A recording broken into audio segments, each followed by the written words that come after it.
मैं हूं बालाजी पांडे और फार्मर प्रोटेस्ट एक बार फिर से 13 फरवरी 2024 से शुरू हो चुका है। लगभग 10,000 फार्मर इस प्रोटेस्ट में भाग ले रहे हैं। इन्होंने टोटल 12 डिमांड रखे हैं। पुलिस की तरफ से बॉर्डर को सील कर दिया गया है, बैरिकेड्स हर जगह लगा दिया गया है, जिससे कि फार्मर एक बार फिर से दिल्ली में न प्रवेश कर सके। टीयर गैस और वाटर कैनन का उपयोग किया जा रहा है इस प्रोटेस्ट के इसको खत्म करने के लिए। और दोस्तों, सीआरपीसी के धारा 144 लगा दिया गया है, जिससे कि लोग एक जगह इकट्ठा न हो सके। और यहाँ तक कि दोस्तों, हरियाणा के 7 जिलों में इंटरनेट सर्विस को बंद कर दिया गया है। हरियाणा और दिल्ली के बॉर्डर को ब्लॉक कर दिया गया है। इन किसानों में पंजाब के, हरियाणा के और कुछ उत्तर प्रदेश के भी किसान शामिल हैं। दोस्तों, आपको पता होगा कि 2020 और 21 का जो फार्मर प्रोटेस्ट था, इसमें भारत सरकार के द्वारा 3 कंट्रोवर्शियल एक्ट को वापस ले लिया गया था।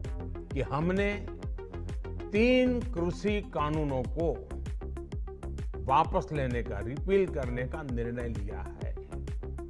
दोस्तों, वो 3 एक्ट था farmer produce trade and commerce act 2020, और फिर दूसरा एक्ट था the farmer agreement on price assurance and farmer service act 2020 था, और तीसरा जो एक्ट था वो था कि the essential commodities amendment act 2020। दोस्तों, ये तीनों एक्ट भारत के संसद के द्वारा सितंबर 2020 में पास किया गया था, लेकिन जब 200 से ज्यादा किसान संगठनों ने इसका विरोध किया तो केंद्र सरकार ने इन तीनों बिल को वापस ले लिया था। और दोस्तों, अभी जो ये प्रोटेस्ट हो रहा है, उसके जो एक इम्पोर्टेंट लीडर हैं जगजीत सिंह डल्लेवाल, एक वायरल वीडियो में वो बोल रहे हैं कि प्रधानमंत्री नरेंद्र मोदी की जो लोकप्रियता राम मंदिर बनाने के कारण मिली है, उसे हमें खत्म कर देना है, उस लोकप्रियता को। बहुत मंदिर दे करके ऊपर चल वो नुकसान वो ਇਹਦਾ ਗ੍ਰਾਫ ਡਾਊਨ ਕਿਵੇਂ ਆ ਸਕਦਾ ਹੈ।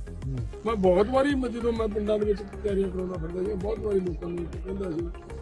लेकिन दोस्तों, टीवी मीडिया ये आपको अच्छे से एक स्ट्रक्चर मैनर में कभी नहीं बताएगी कि आखिर ये किसान प्रोटेस्ट क्यों कर रहे हैं, और उन सभी प्रोटेस्ट में जो बात किसान के द्वारा प्रस्ताव रखा गया है, उसको अगर भारत सरकार मान लेती है तो यह कितना बुरा होगा हमारी इकोनॉमी के लिए। आइए देखते हैं दोस्तों आज की इस वीडियो में।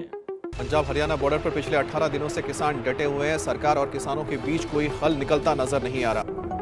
Thousands of farmers in India are blocking highways and holding massive protests. दोस्तों, जो भी मेन डिमांड फार्मर के द्वारा रखे जा रहे हैं, उन्हीं मेन डिमांड को हम इस वीडियो में डिस्कस करेंगे। तो पहला जो डिमांड है वो है कि पेंशन। किसान पेंशन की मांग कर रहे हैं। जो भी किसान 60 साल से ऊपर के हैं, वो 10,000 रुपए प्रति महीना सरकार से मांग रहे हैं। गवर्नमेंट को दोस्तों और भी इस सेक्टर पे फोकस करना है। वो पेंशन पर उतना ज्यादा अपना बजट का खर्चा नहीं कर सकती है। इसीलिए दोस्तों, कुछ दिन पहले ओल्ड पेंशन स्कीम और न्यू पेंशन स्कीम पर कंट्रोवर्सी छिड़ा था।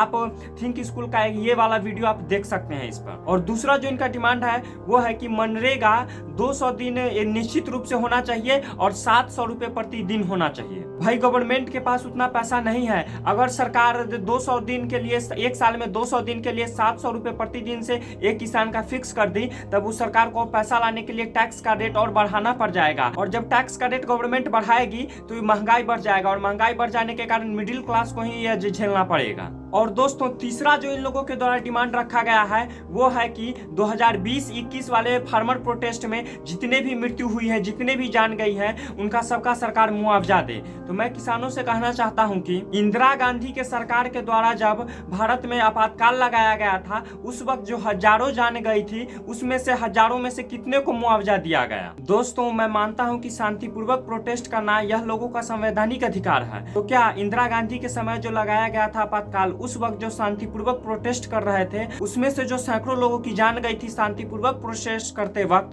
उसमें से कितने को मुआवजा दिया गया। और फिर दोस्तों, इंदिरा गांधी के मृत्यु के बाद एंटी सिख राइट जो दिल्ली में हुआ था, जिसमें हजारों निर्दोष सिख की हत्या की गई थी, उसमें से कितने हजार सिख को मुआवजा दिया गया। अब दोस्तों, इनके द्वारा जो चौथा डिमांड रखा गया है वो है कि किसान का कर्जा माफ हो। जो भी किसान 10,000 से ऊपर का कर्जा लिए हैं, उन सभी किसानों का कर्जा माफ हो। इसमें टोटल गवर्नमेंट को 18,40,000 करोड़ रुपए की लागत आएगी। तो दोस्तों, इस पर मेरा मानना है कि केंद्र सरकार को इस पर सोचना चाहिए, क्योंकि अगर अडानी अंबानी का 3 लाख करोड़ 4 लाख करोड़ का लोन माफ कर दिया जाता है तो किसानों का लोन क्यों नहीं माफ कर देना चाहिए। अब पांचवा जो डिमांड है वो है कि Bharat WTO world trade organisation को छोड़ दे। अभी उनको कौन समझाए कि WTO को छोड़ने से भारत का ही नुकसान होगा, भारत का ही इकोनॉमी चौपट हो जाएगा, सभी जो इम्पोर्ट एक्सपोर्ट है उस सभी पर प्रभाव पड़ेगा। WTO को छोड़ने में भारत का फायदा नहीं है या फिर किसानों का भी फायदा नहीं है, इससे भारत का घाटा ही होने वाला है। और दोस्तों ये जो छठा डिमांड है ये सबसे कंट्रोवर्शियल डिमांड है, ये है MSP का मुद्दा।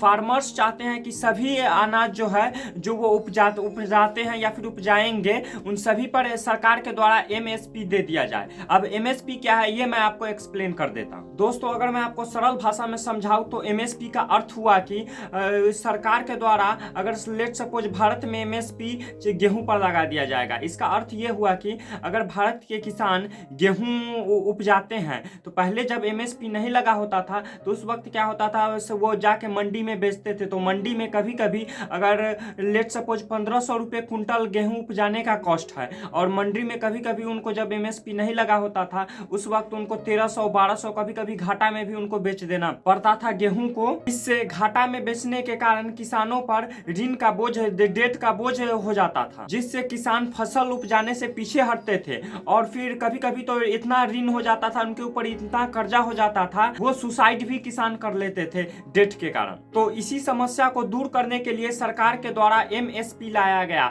इसका मतलब है मिनिमम सपोर्ट प्राइस। इसके आ जाने के बाद सरकार एक फिक्स्ड प्राइस निर्धारित कर देती थी, जिस फिक्स प्राइस पर सरकार किसानों से उस अनाज को उतने रुपए पर खरीदेगी। और अमूमन जो सरकार के द्वारा जो फिक्स प्राइस निर्धारित किया जाता था वो उस साल में उपज में लगे प्राइस से 50% ज्यादा रुपया मिनिमम सपोर्ट प्राइस निर्धारित किया जाता था। जैसे उदाहरण के लिए दोस्तों सपोज कीजिए कि 1000 रुपया प्रति कुंटल गेहूं का उत्पादन कॉस्ट है उस साल में और उसी साल में सरकार के द्वारा मिनिमम सपोर्ट प्राइस निर्धारित कर दिया जाता था 1500 रुपये प्रति कुंटल। दोस्तों MSP के आ जाने के बाद किसान बेहिचक फसल का उत्पादन करते थे बिना इसका चिंता किए हुए कि इस फसल के उपजाने में हमें घाटा लगेगा। सबसे पहले दोस्तों MSP की शुरुआत 1966-67 में भारत में हुई थी। उस वक्त भारत के किसान में यह जब कमीशन को गठित किया गया और उस पर रिसर्च किया गया तो उसमें पाया गया कि किसान में जो फसल उपजाते हैं नहीं उपजाते हैं उसका मेन कारण यह होता है कि किसान फसल के प्राइस के बारे में चिंतित होते हैं कि कहीं जितना उपजाने में कॉस्ट लगे उससे कहीं कम दामों पर हमें न बेचना पड़े। इसी के लिए भारत सरकार ने MSP को इंट्रोड्यूस किया था 1966-67 के वर्ष में। दोस्तों उस वक्त देश में अनाज की कमी थी, अनाज को दूसरे देशों से मंगाना पड़ता था और इसीलिए इस देश में अनाज के कमी न हो इसको बूस्ट करने के लिए MSP को लाया गया था। उस वक्त देश में फसल की तो डिमांड बहुत ज्यादा थी, प्रोडक्शन बहुत कम होता था और दोस्तों प्रोडक्शन कम होने का कारण यही था कि किसान उस वक्त डरते थे कि कहीं हमें ये उपजाएं और इसे कम दामों पर न बेचना पड़े। इसीलिए दोस्तों भारत में MSP को लाया गया। दोस्तों वो जो पहली बार MSP इंट्रोड्यूस किया गया था साल 1966-67 में, उसमें जो पहला अनाज था वो था गेहूं का, जो उस वक्त MSP निर्धारित किया गया था 54 रुपए प्रति कुंटल। तो आज भारत में टोटल 22 ऐसे फसल हैं जिस पर MSP दिया गया है और लेकिन इसमें से 2 ही फसल को सरकार खरीद रही है। इसका क्या कारण है वो वीडियो में आगे हम आपको बताएंगे। तो दोस्तों जैसा कि आपको पता होगा कि किसानों के द्वारा कहा जा रहा है कि MSP सभी फसलों पर लगा दिया जाए। भारत में आज MSP पर टोटल खर्चा 2.5 लाख करोड़ रुपए का आता है जो अभी भारत सरकार अनाज खरीद रही है। लेकिन अगर किसानी की बात मान लिया जाए तो ऐसा अनुमान लगाया जाता है कि यह MSP का कॉस्ट देश के लिए एक साल में 10 लाख करोड़ रुपया हो सकता है, जो कि भारत के टोटल बजट का 1/4 हिस्सा है। दोस्तों 10 लाख करोड़ तो भारत सरकार अभी इंफ्रास्ट्रक्चर पर खर्च कर रही है और ये MSP पर 10 लाख करोड़ रुपया कैसे खर्च कर सकती है। दोस्तों भारत सरकार MSP को एक्सेप्ट नहीं कर सकती है। इसका मेन कारण कुछ है, वो है कि एक तो दोस्तों इसका कॉस्ट टोटल 10 लाख करोड़ पड़ेगा, यानी कि भारत के टोटल बजट का 1/4 हिस्सा। दूसरा, भारत सरकार के पास उतना गोदाम काम नहीं है। एमएसपी से मूल्य तो निर्धारित कर देगी, किसान उतना प्राइस पर बेच देंगे, लेकिन भारत सरकार के पास उतना टोटल गोदाम ही नहीं है।